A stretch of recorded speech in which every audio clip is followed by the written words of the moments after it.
Religious leaders from the Catholic and Anglican churches have slammed the new spate of abductions of youth in various parts of the country.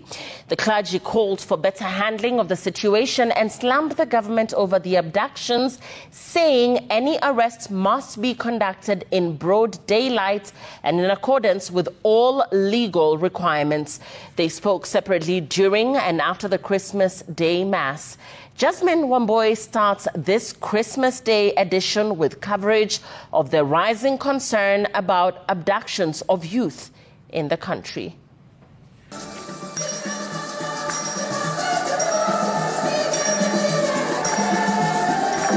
A Christmas like no other, coming at a close of a year that has been trying for all and sundry.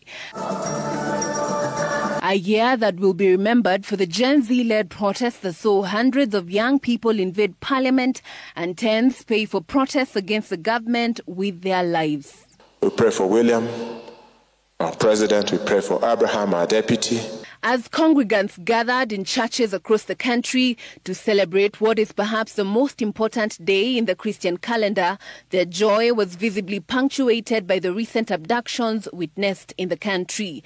The message from the clergy loud and clear. Abduction ama watu kuzolewa au kushikwa kwa sababu ya msimamo fulani au kujieleza kwa uwazi, I think ni jambo limepitwa na wakati. Kenyans, sometimes we can be very cruel to each other.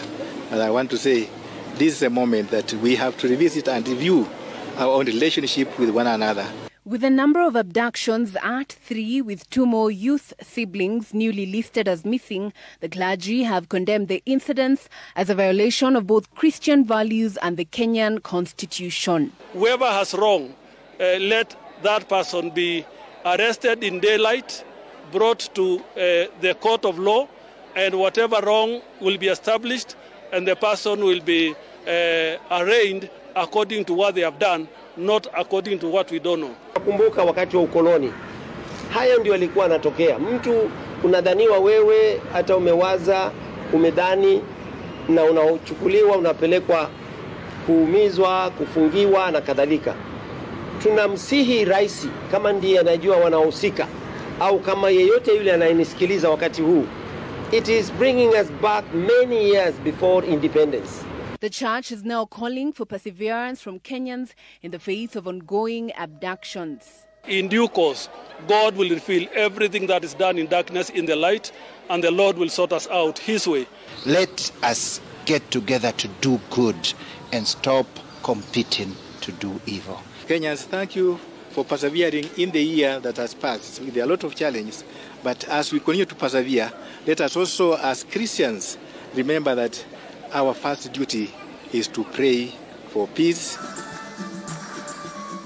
As Christmas Mass was underway at the Holy Family Basilica, a group of young men interrupted the Mass to demand the release of those abducted. The youth now issuing a 24-hour ultimatum to the government for the unconditional release of all abductees. There is no merit for us.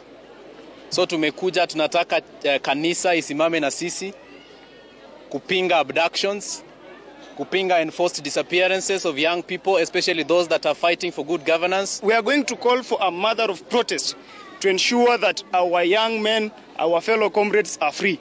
Because this government, the only language that they listen to is the language of the streets. This Christmas, the church says, is one marked by a myriad of social injustices. The clergy now calling on the government and other national leaders to emulate Christ in the way that they lead this nation. Jasmine Wamboi, Citizen TV, Nairobi.